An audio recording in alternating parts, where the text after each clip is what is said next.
Oh, thank you so much, Richard. That was wonderful. And it was so nicely illustrated with so many real life examples. Just perfect. So, um, yeah, I guess we can proceed to discussion. Um, and just please, it's what, 10:23. We have a little over an hour, we have plenty of time, but be mindful of how many people are here and so that everybody has a chance to discuss.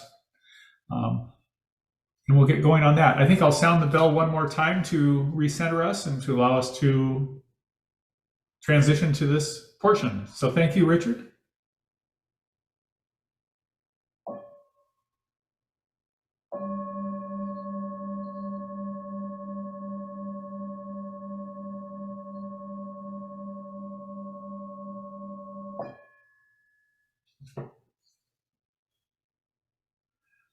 Yes, so we can go ahead and start discussion. And since we're on this Zoom platform and we're all embedded in our own little rectangles here, perhaps when you want to share, just unmute yourself and say, like, Ted bowing in.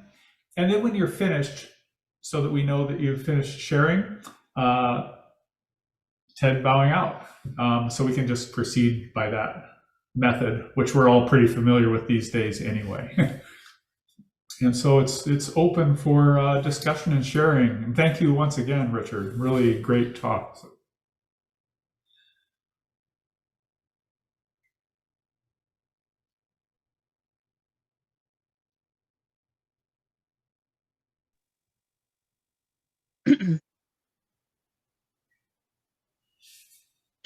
Deborah bowing in. Richard, thank you so much. And thank everybody. I want to thank everybody who actually made this happen. But Richard, you went into the deep water, and I appreciate it. I think that our society has made livelihood much more difficult and much more complex. And it's very, very difficult to kind of wade your way through it. And I applaud you for how you've managed to do that and do it with integrity. I was a lobbyist for 20 years at the state capitol, and I was always considered myself an ethical person, and I lobbied for women's health care and was, that's my cat, I apologize, extremely successful and organized at the time the largest rally in the history of Connecticut. And at the same time, the deeper I got into Buddhism, the more difficult it was for me, because while I didn't lie and I tried to do everything right, much of what I did was about manipulation, about withholding some information, giving some information, and getting to the requisite number of votes in each committee. So I eventually got to the point where I thought I needed a shower every time I came home, and gave it up, and wish I had had some of your depth of knowledge while I was doing that. And again, I applaud you. I think every job probably has its compromises, and you've managed to negotiate that really well. So thank you. Deborah, bowing out. Thank you, Deborah. I want to. Yes, we're all so interconnected, and we also, you know, once we look at what we're doing, it's sometimes like, oh, really, what am I doing that for? You know, Mm-hmm. um, but I want to say that this, with being part of a sangha, being part of, you know, the meditation, studying the Dharma, studying the Eightfold Path, that's how I came to at least understand. I didn't never always do that, but that's how I came to understand this. And Mhm. but sometimes my first emotion is why, you know, anger, frustration, you know, Mhm. and yeah, that's hard to deal with unless you have something you can go to like Buddhism or the Mhm. Sangha. Mhm. Thank you.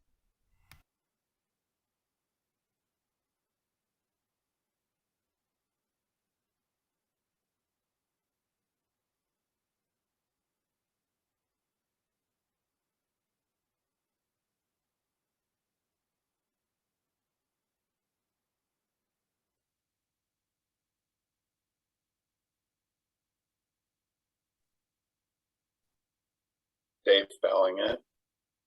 Thank you very much, Richard, for that and for sharing your own personal experiences and challenges with right livelihood. And I appreciate that you brought up the thing about the military. I don't have military background myself, but you know, it's one of those um, it's one of those maybe livelihoods that's not clear cut, like so many livelihoods are not clear cut. And one of the notes that I jotted down as you were speaking was I just made mental note of the fact that sometimes other countries, other powers, other rulers have militaries anyway. And, you know, I have, of course, on my mind Ukraine and so forth right now. But sometimes bad things happen in the world. And, you know, it's always a complicated issue, but you spoke to the issue of somebody transporting weapons, missiles, and so forth that could have had even larger consequences on lives lost and just damage in the world. Um, Often, I think that's a good example. Um, Often in our work and in our lives in general, we're never going to know how all the different interconnections play out or how they might have played out if we hadn't made a particular choice. One of the things I appreciated was that you came back to the thing about being a kind, caring person and treating others with respect. And you know, those to me, those often are good ways to anchor back into the present moment and just doing our best with what's right here, right now, right in front of us.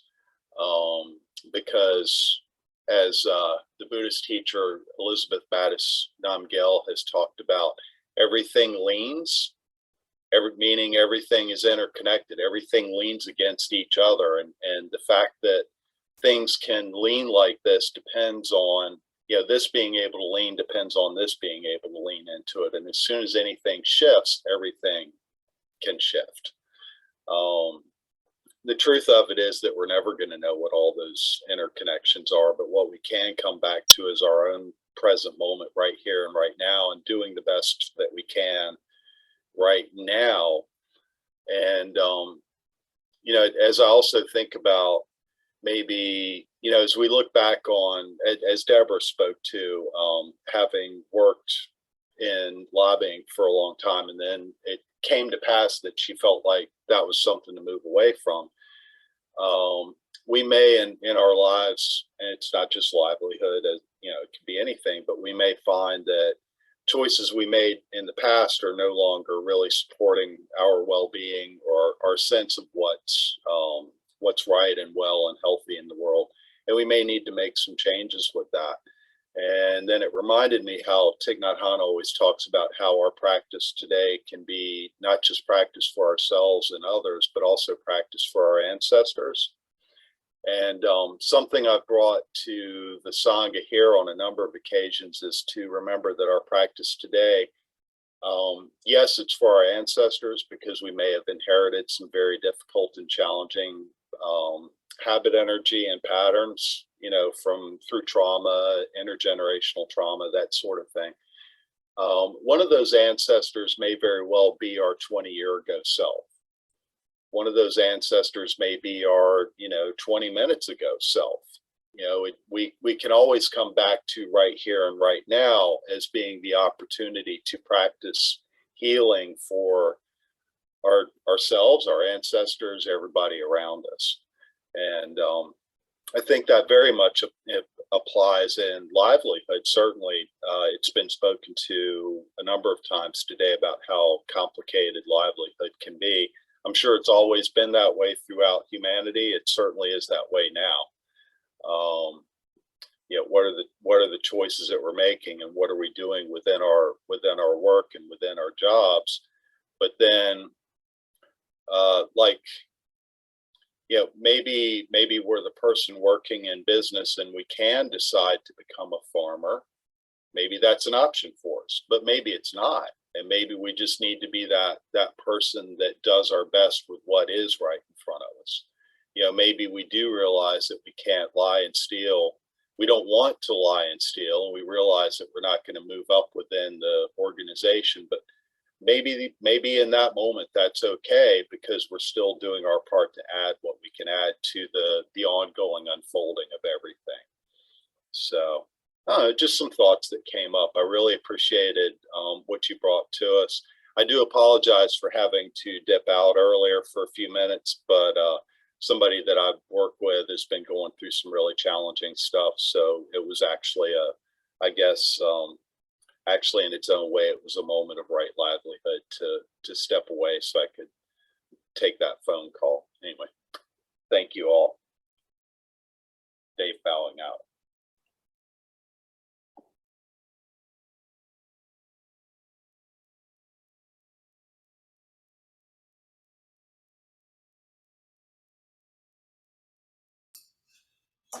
Ted bowing in.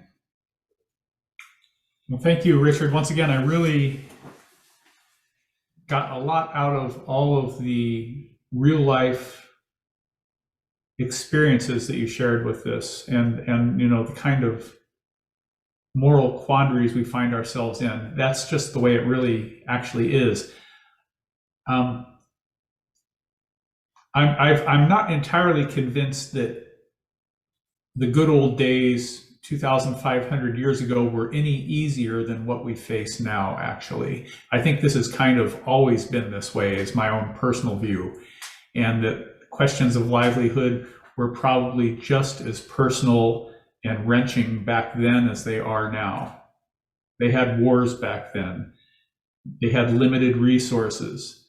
They had illness. People had only a certain amount of time. I don't think that we have it any worse. Or better. But one of the things that touched me in your share was it just got me considering, how interconnected things are and how complex and complicated life can be. A livelihood, a job. I can't think of a job that is completely free of difficult decisions that come up. And I also like the connection of, consuming. I may not be on the clock at work, but when I go to the grocery store and what I choose to buy, that impacts other people's livelihoods, because it's all interconnected. One of the things that popped into my mind is, oh my gosh, I'm blanking on which sutra it is, but you can probably all help me out. I should know this, but the children are in the house and they're spoiled and they won't come out, and the house is on fire. And the way to get them out was to lure them. I think it had to do with carts and the different vehicles, the great vehicle. But the way to get them out was actually to lie to them, tell them they had a great toy out here. And so, that violates a precept, but it also saved their lives. And we find ourselves in many situations like that.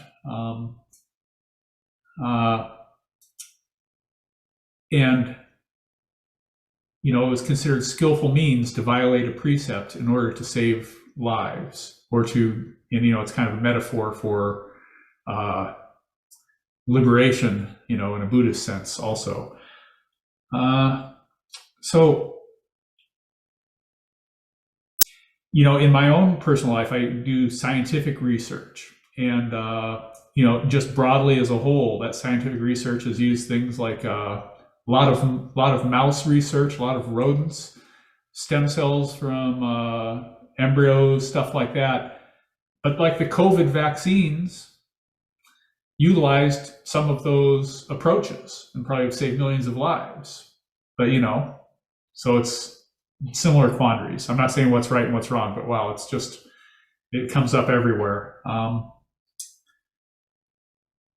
And so, I mean, what really, the other thing that really touched me was just the interconnectedness or the interconnections between all the components of the Eightfold Path and also all of the precepts. They're all interconnected and have bearing on one another. So, I guess one of the things that really helps me is just mindfulness. When I come to one of those junctures, one of those choices in life where it's like, I think I should do this, but if I look at it, it looks like it looks a little problematic in terms of ethics or morality or Buddhist precepts, or sometimes it seems like a reasonable choice to do something that on the face of it maybe shouldn't be done, but you look at the whole situation, it's like, wow, if I don't do this, what will happen? That's a great question. If I don't do this, what will happen? And so one of the great ways that we're trained is we can rely, on our training and just take a moment and pause and consider the interconnections, consider the welfare of people outside myself and the whole system, and try to look for the right choice when a difficult choice has to be made. And that's applying right mindfulness. But there's a trap also. I don't want to just use these kind of exceptions to special cases, as just a simple justification to talk myself into doing something I shouldn't be doing. And so there I have to go and look at my intention, right? So intention is really a big part of this also. So wow, already mindfulness, right? Mindfulness and right intention feed into wise livelihood. And yeah, it's all connected together.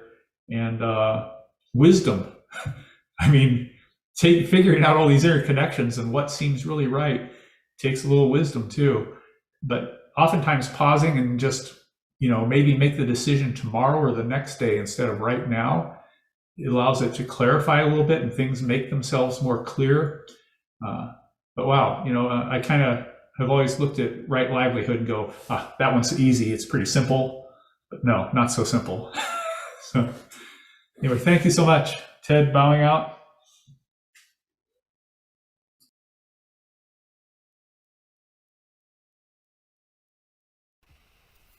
Richard bowing in. One of the things when I brought this up to the monks that I was with when I came back from that mission, and one of the things one of them said was, well, why are you still back there suffering? Why are you, why are you still in the past? You did what you had to do, and you're now do what you got to do. And so but again, I didn't become a mass murderer after I killed this guy, so that's a good thing. I didn't cause more suffering. So I mean, that was a bad example, I guess, but but not being able to stop and meditate and try to see the wisdom and try to understand, how am I making this more suffering for me and others is vital. And maybe some of the things are good that I did, and some of them aren't. I know Dave mentioned You know, I right now I get so frustrated with some of my clients because you have all the tools, get better, you know. And you know, I'm you know, throwing it feels like the what, casting pearls before swine, you know. Hey, do this, do that. But I really have to stop and go, wait, maybe it will happen. Maybe it'll happen this today. Maybe 20 years after I'm gone, that guy will go, oh, wait a minute. Yeah, that Mr. Downey said I should be doing this. And yeah, that works, you know? You know, so you really don't know, but what you can do is be just as kind and respectful and do what you need to do to be as truthful and honest as you can. And that's it. Easy said than done. Thank you.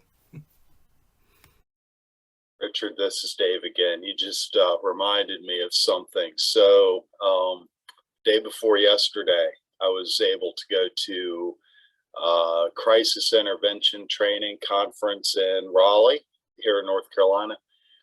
CIT is the law enforcement training, but the conference was for law enforcement and basically anybody else that's interested. And out here where I'm at, we're collaborating with the CIT trainers as part of their programming. Anyway, what I was going to say is the final speaker of the day. I don't know if you or if anybody's ever heard of Tanier Kane. She is featured in a film called Healing NEP, and she was the final speaker of the day. She shared her story. I'll briefly, just to frame this for you. This is somebody who was born in 1969. So, you know, 51, 52 years old, whatever that is. Roughly the first 30 some years of her life, she grew up in a very toxic environment, very traumatic environment, family trauma, sexual trauma, from like beginning at the age of like 6 or 8 or something like that. Addiction, chaos, prostitution, about 80 charges, 80 arrests, I think 60 sometimes that she was incarcerated. Very much somebody that was caught in the chaos of life that she was born into. And about 17 or 18 years ago, she had been incarcerated. She was pregnant. While she was incarcerated during the pregnancy, she had the opportunity to go into a program that would let her keep her baby. She went into that program. It was the seed that really started her long-term recovery process. Now to watch her speak today and then see, like on the screen, the different pictures that she put up of, like, she was 8 years old, a school picture, looked like perfectly innocent little kid, living 8-year-old kid life. But she told us what was the reality of her life at the time. And that was such a brutal contrast to see this, you know, bright-eyed, smiling kid, but know that she was in this terrible situation in her life. Next picture she put up was her first mugshot. The last picture that she put up was her final mugshot. To see this person speaking and contrast that with what you saw in those pictures, if you didn't know it was the same person, you wouldn't know, you'd have no way of knowing it was the same person. So part of why I'm sharing that is a reminder to all of us of that power of change, that power of any possibility. And then specifically why I thought of it, Richard, is because you spoke to another challenge that we may be very familiar with that sense that somebody has made a wrong choice or hasn't, you know, maybe engaged in some of the tools as much as we would like. And of course, one of the things that I work with is coming back to just meeting people exactly where they are right now, and, you know, work with what's right here, right now with them. And maybe, you know, maybe we talked about something that they could do. And then, you know, they still made a less than ideal choice. So Tony, she asked one of the other presenters in the conference that was up there, she says, have you ever used GPS? And the guy says, yes. And she says, so when you're using GPS and you're driving and, you know, it's telling you to make a right turn, blah, blah, blah, and you miss the right turn, what does the GPS do? And he's like, well, it pauses for, it says rerouting, and then it puts another, puts another route up there for me. And she said, your GPS doesn't stop and say, well, why did you do that? Your GPS doesn't say, like, this isn't what we talked about. Why did you make this wrong turn? You know, the GPS just reroutes us.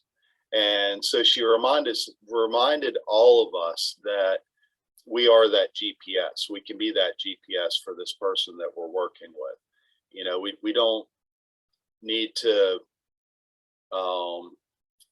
condemn their choices. We just need to reroute them. And it just, the visual, the imagery hit really strongly for me, because it's that reminder that, that's what we do. We plant seeds, we nurture those seeds. We do that in our own practice. You know, that's one of the core parts of our own practice. And that's what we're doing for others too. And then you spoke to that thing about, you know, maybe 20 years later, somebody has had a moment, oh, Richard said this or whatever. We plant seeds, and we just keep coming back to that. So Conrad, it was Healing Neem, NEEM or NEEN. I can't remember if it was Neem or Neen. I'll type it in here.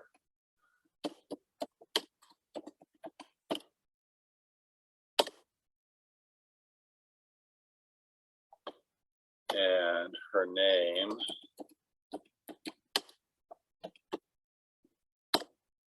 Tanir Kane. Thank you. Dave bowing out.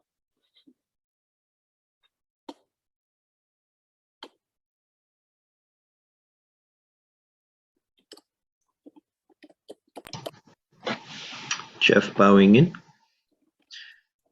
Thank you very much, Richard. I also particularly appreciate and kind of resonate with your personal life stories and observations on the challenges both of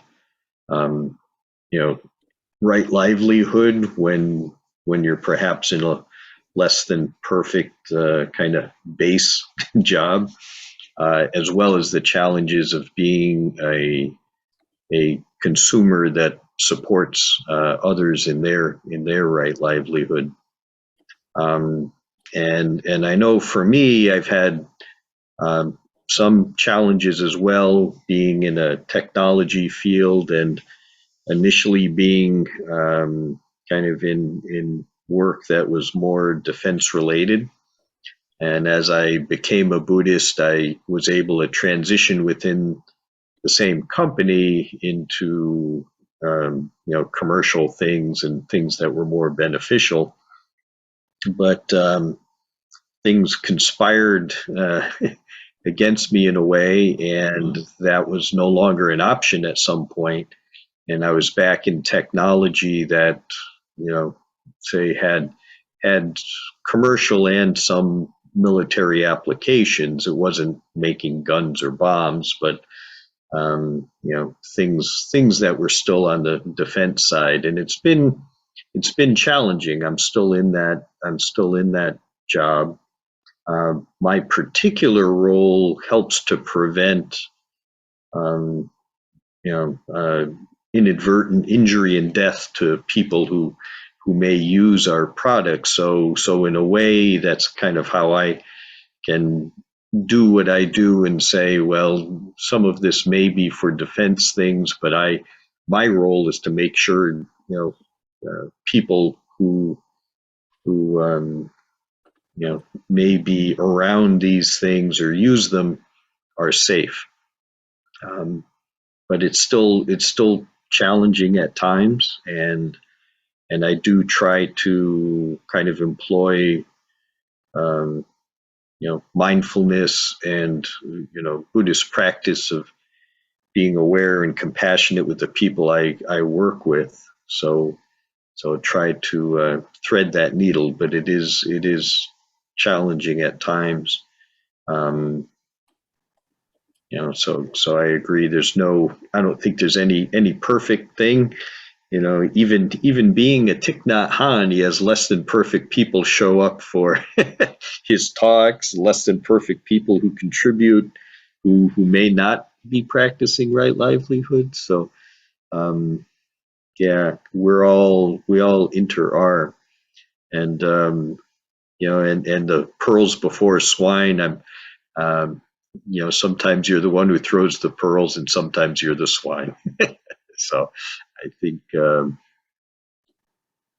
all of us can appreciate that, and just try to stick with it and recognize the pearls when they come our way if we can, and even if they're not always appreciated, to put those pearls out there when we can for others.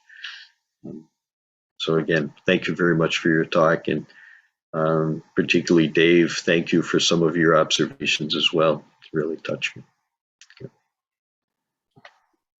Jeff bowing out.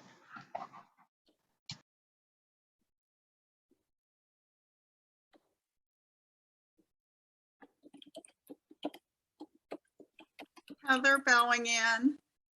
Richard, thank you so much for your talk. Thank you for the honesty of it. And,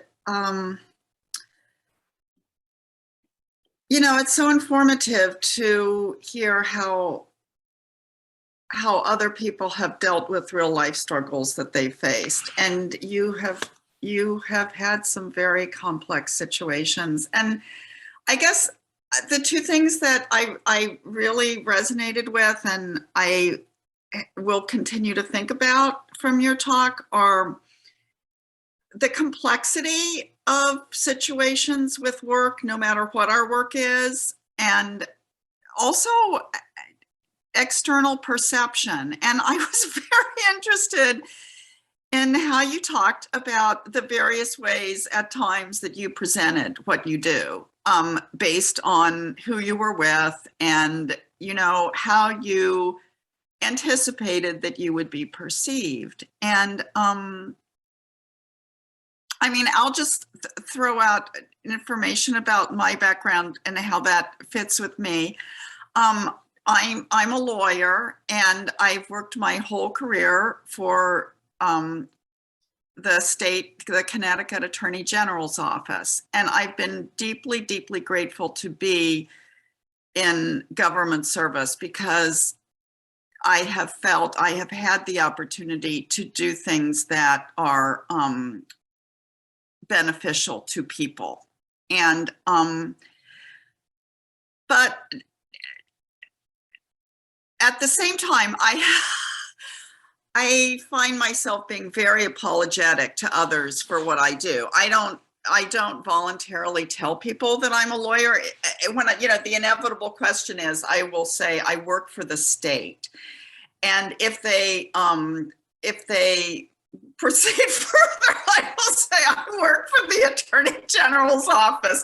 And only as a last resort will I admit that I am a lawyer, because people have such bad feelings about, the manipulation that lawyers do, and also I think misconstructions about what advocacy means in the law. But I will just relate one. I've served a number of roles there, but one job that did not turn out to be what it seemed. And I'll just relate this about the complexities, because I think it also relates, Deborah, to what you were saying about being a lobbyist and realizing there was this incredible conflict about, what you put forward, what you withheld, underlying manipulation with it. The first job I had was in child protection. And, the role was to prosecute cases for neglect and termination of parental rights for abused and neglected children. And at the outset, you think, what could be more right livelihood than that? And in many respects, it was. There were many, many wonderful situations where kids' lives were really battered. But the case I had that I realized I couldn't do this work anymore was, it was a situation of a mother of 4 kids, and the state was attempting to terminate her parental rights. And her personal situation was that she had grown up in an environment of profound neglect and abuse and trauma. She had no skills to be a parent. No one had given her the emotional foundation or the financial foundation, nothing to be able to parent. But she had an incredibly strong work ethic, and she tried hard, and it just kept falling apart for her.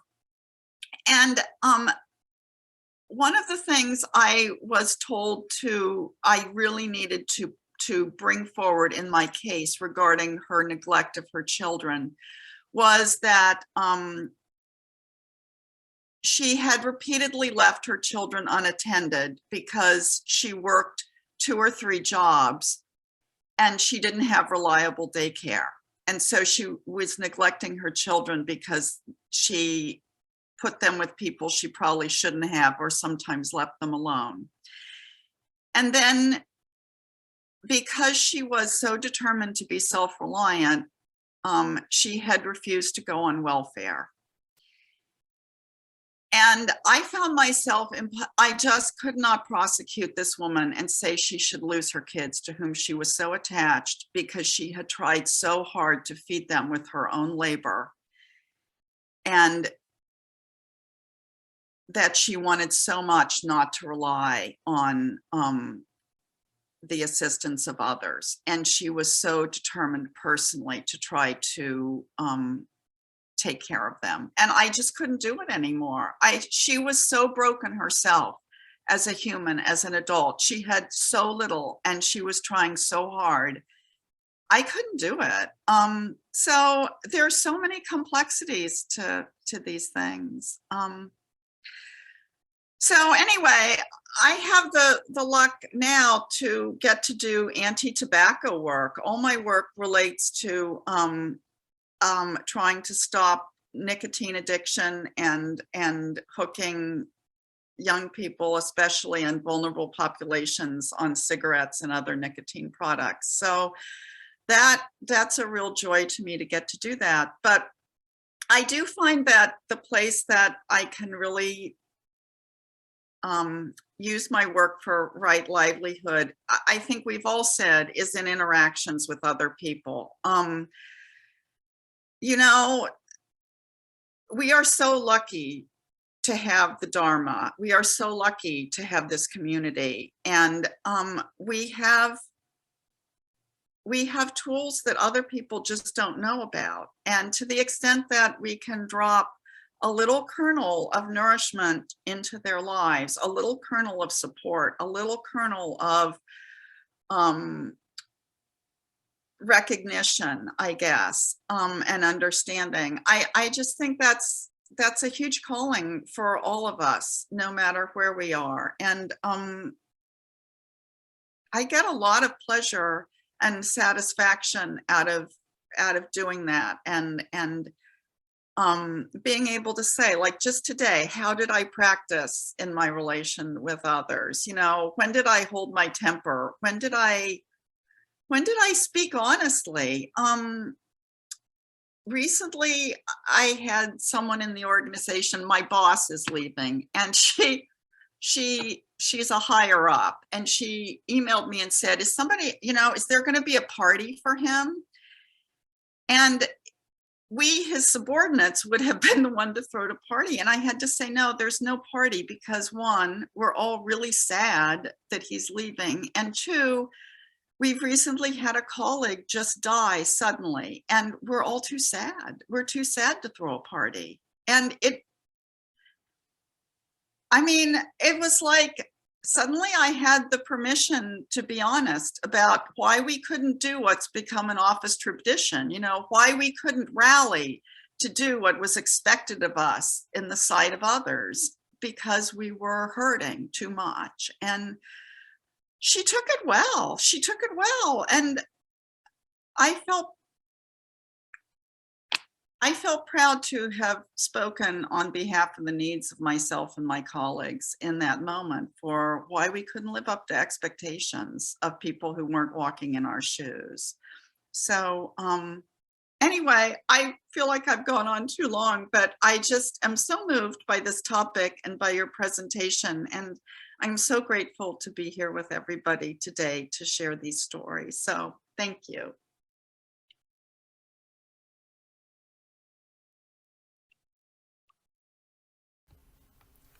Richard bowing in. We're all interconnected, Heather. Monday, I was subpoenaed, and I have to go to child probate court in New Haven to witness for one of my clients. Very similar situation that you have, and it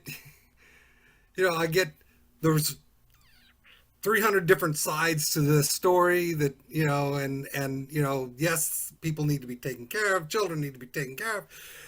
And she's, the client is suffering, regardless of what happens, she's still going to suffer. And it's a very, one of those situations where we're leaning into each other and we're figuring this out. But we're all interconnected. We all have some thing to give, to be kind about, to be compassionate about. I didn't Technohan's funeral ceremony. I didn't talk mainly because I was so angry, I wanted to go up to everybody and go, look, there's the Dharma. What do you mean you're not doing this? And, it's like, no, you got to get this right, and that's the grief. That's my first reaction usually to grief and frustration, and it's anger. But yeah, what I get is that our right livelihood is probably practicing the Dharma, is going, okay, how do I decrease the suffering of myself and others? And that's the right livelihood. Is it complicated? Is it, do we have certain skills? Being a lawyer, being a politician, being a counselor, being a scientist. Yeah. But I think that's what Buddha was really trying to say, is that no, this is the right livelihood, really. I mean, yeah, there's certain things we probably shouldn't do, but yeah, this is kind of the right livelihood. Be kind, be gentle, be compassionate. Thank you.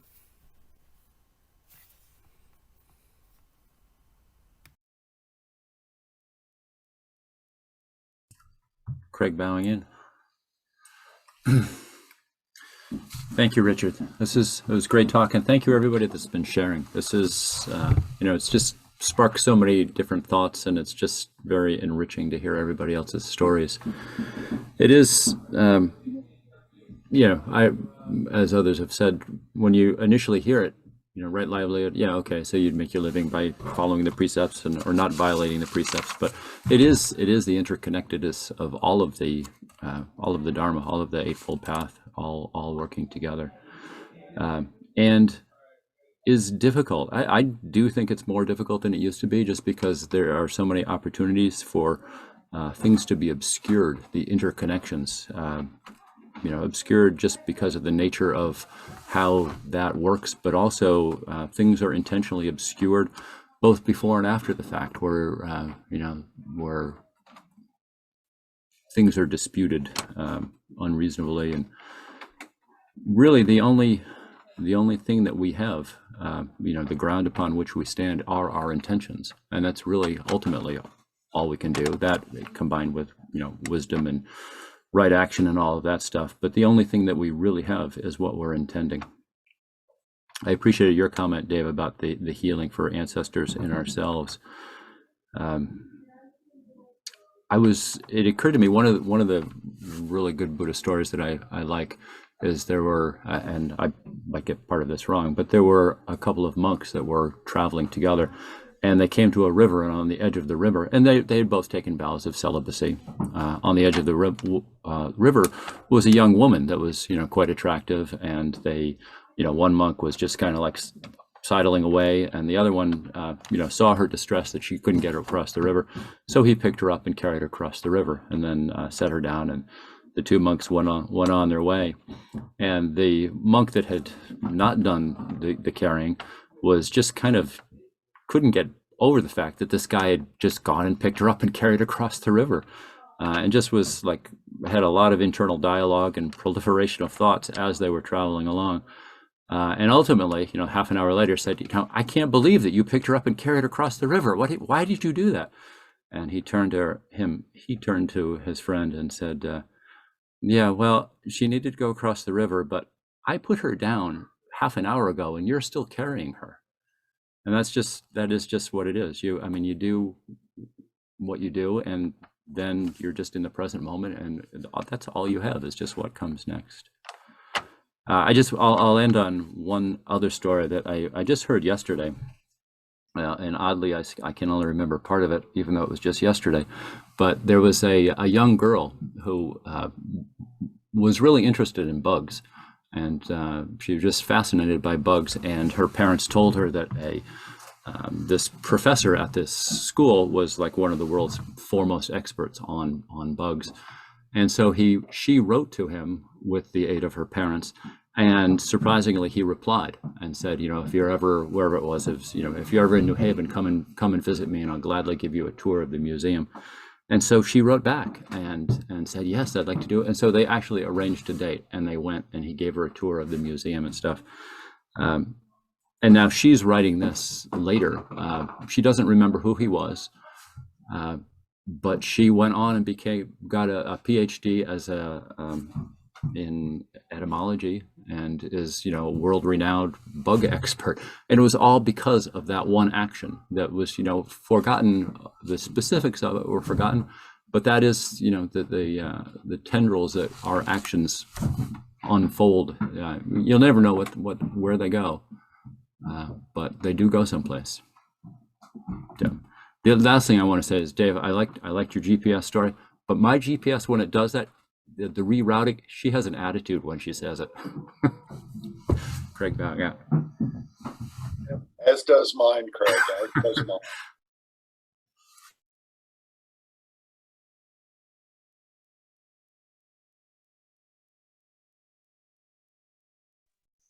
Respected Thai, dear Sangha, this is Conrad bowing in. Richard, thank you so much. Your spirit just emanates with healing and teaching and kindness and love. And you're helping so many people with what you presently do. And now Thai has a gatha that's no mud, no lotus. And now because of you, I'm just going to be thinking no swine, no pearls. So thank you for that. Ty teaches that whatever we do it in mindfulness. There was one time he had a conversation with a gentleman who built nuclear bombs, and that's essentially what he said to him: whatever you're doing it in mindfulness. And there was Cherry Maples, who was a police officer in Wisconsin, who was a Dharma teacher, and she was reluctant at first because she carried a gun. And he said, well, who better to carry a gun than to somebody who practices mindfulness, And even in the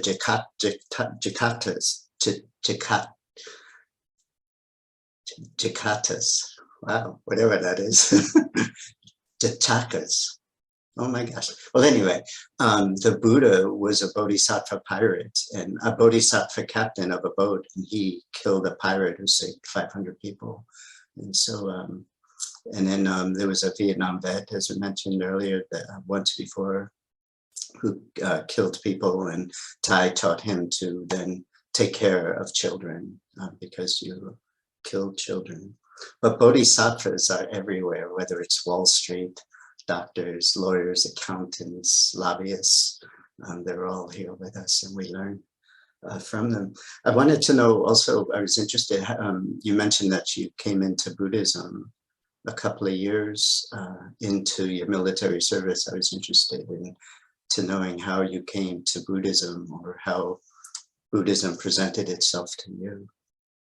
And early on, livelihood, it's, I think subconsciously, even when I didn't practice, I was conscious of right livelihood early on, when my first passion was to become a psychologist, but because of the killing of the animals, I couldn't do it. And then, so I wound up becoming, of all things, a stuntman, and thinking it's innocent. But then I was in this movie called The Warriors, which was a gang movie.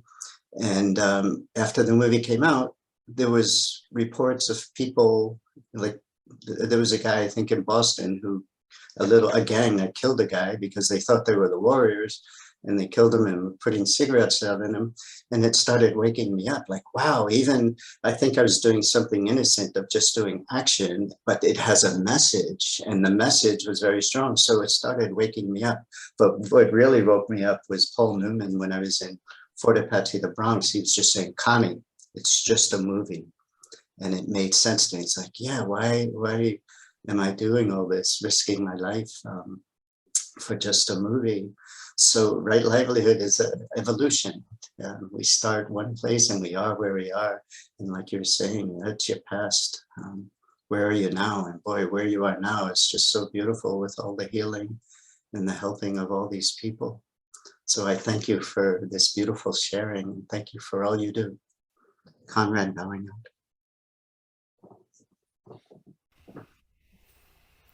Janet bowing in. I want to just take a brief moment to say thank you so much to my Sangha family. You are truly treasures for my heart, to hear all your sincere sharing and how you apply the Dharma.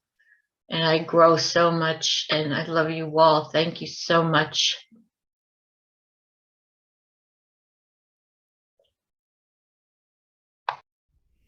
Richard bowing in. Real quick, Conrad. I was stationed in South Korea, and I was a medic, and so I decided, I was bored, and there was this opportunity to go to some orphanage that was run by a monastery, and go do kind of, oh, yep, you're okay here, Band-Aid, that sort of thing. And then I kept going back because, there was like, oh, you need this paint scraped and, screens put in and, those sort of things.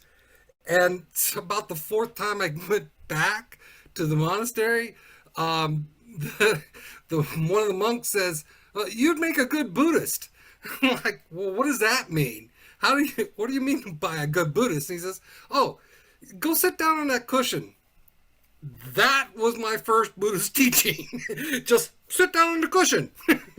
And so, but that learning and going on that path is been where I've at. You know, it's been one of those situations where it's like, yeah, just go sit down, enjoy, be in the present. Thank you.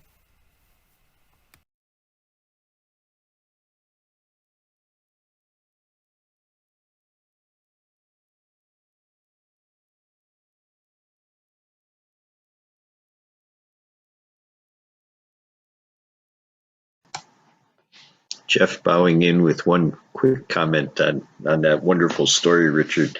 I would guess that perhaps the monk also saw a very kind and compassionate person. So that is also why you'd make a good Buddhist. Jeff, bowing out.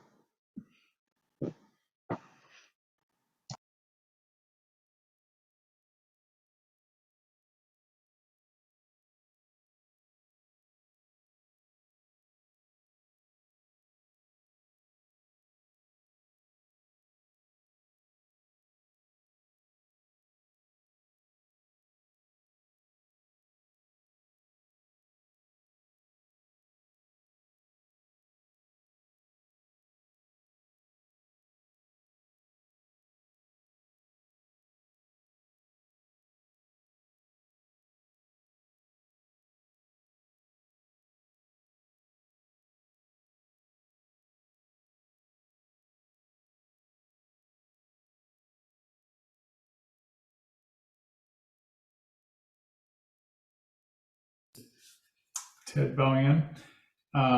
Folks, I think we usually commit to finishing up around 11:30. So if you've been thinking of sharing and considering that, probably sometime soon in the next few minutes would be a good time to bow in if you want to share. I do want to preserve a little bit of time so we can go through any announcements and also a dedication of merit, perhaps a couple of minutes of practice for the situation in the world right now with war going on.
Ted bowing in.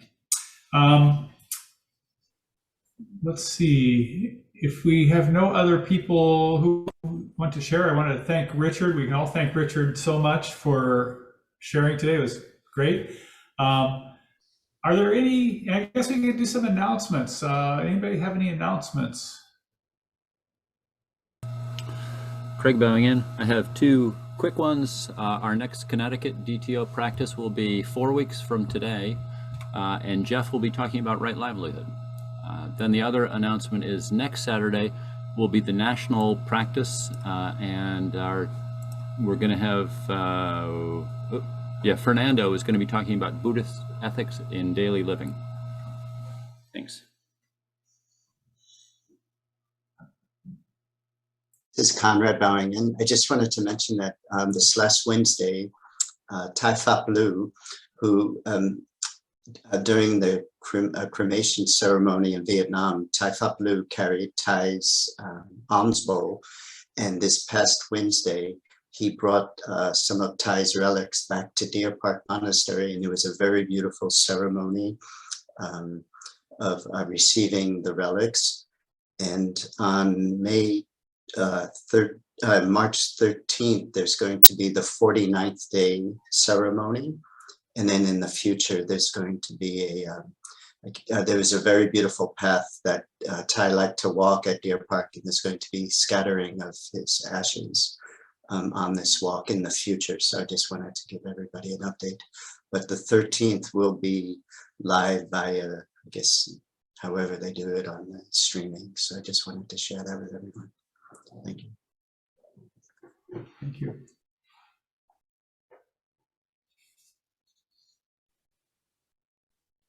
Anybody else have any announcements? I think we're officially. I have a quick one. I was very moved when I heard that the Pope went over to the embassy in Rome to talk to, I'm not sure if it was the Russian embassy or the Ukrainian embassy, and he talked to them for a half an hour about the state of war in the country. And he is such an exceptional man, and I'd like to send metta to the Pope for all his efforts and everybody's efforts in helping with this war.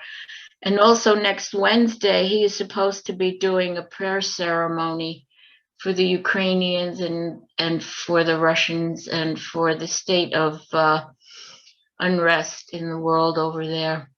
So I know we're Buddhists, but the Pope is a Buddha, in my opinion, right now. Thank you.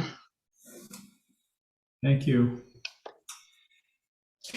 And in keeping with what Janet just mentioned, I'm sure everybody's aware that there's really serious war in Eastern Europe and Ukraine right now.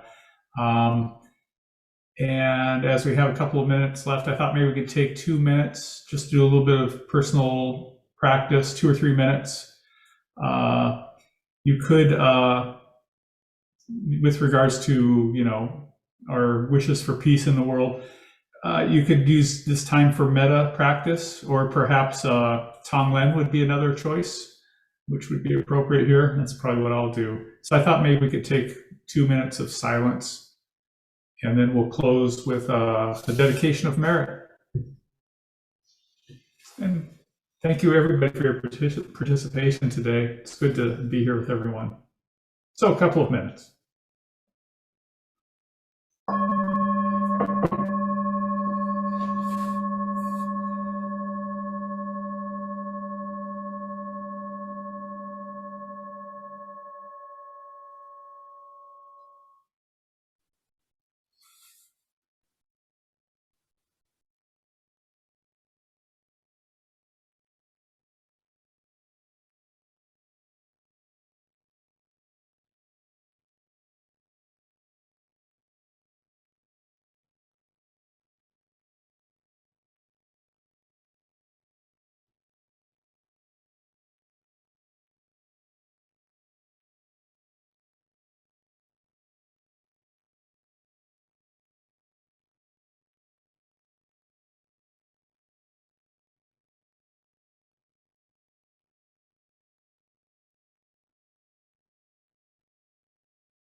Thank you.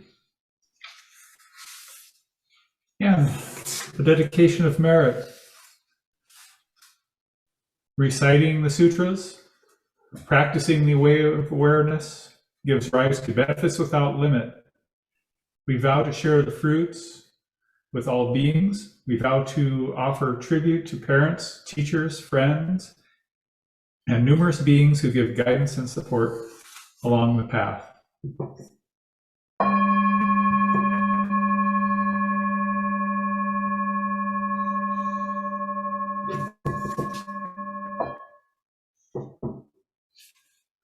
Thanks, everybody. I believe we're officially back on our regular schedule too. Is that right? Oh, for the national? No, for our schedule here. Yep. Yeah. Well, we just have one more scheduled practice, 4 weeks from Oh. today. Then we have the April one. We haven't decided what we're going to do with that one yet. So if anyone has any thoughts, let us know. Does anybody know if there's any thought of having an April DTO-wide retreat in Mariondale? Oh, it's on. Yep. Oh, it is. I hadn't Yep. heard. That's wonderful. I'll send you more details. But yeah, they have the silent one coming up a couple of weeks. This next weekend. Yeah. Okay. And then there is going to be an April one. I'll when I send the follow up to this, I'll include what I know of the April retreat. But it is on, and it's going to be Thursday to Sunday as in the past. Do you know what the dates are by any chance, or? Oh, so many details. We can get it later. I got That's it wonderful. right. I'm really pleased I to got it hear right that. here.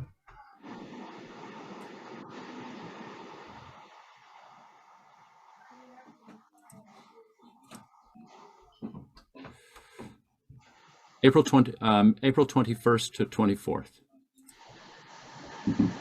Thank you so much. I want to reserve that because if I don't reserve it now, people at work will take that time so quickly.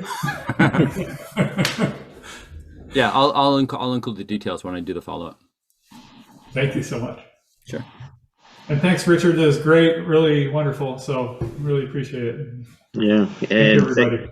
thank you, Ted, for doing the Bellmaster honors. Very nicely done. Yeah. Oh, thanks. Quite good. Yes, despite our awkward start. Yeah, but we always figure it out, don't we? Yeah. Yeah. All right. Yeah, good to see everyone. Okay. Yeah. Bye. Bye. Take care. Good to see you.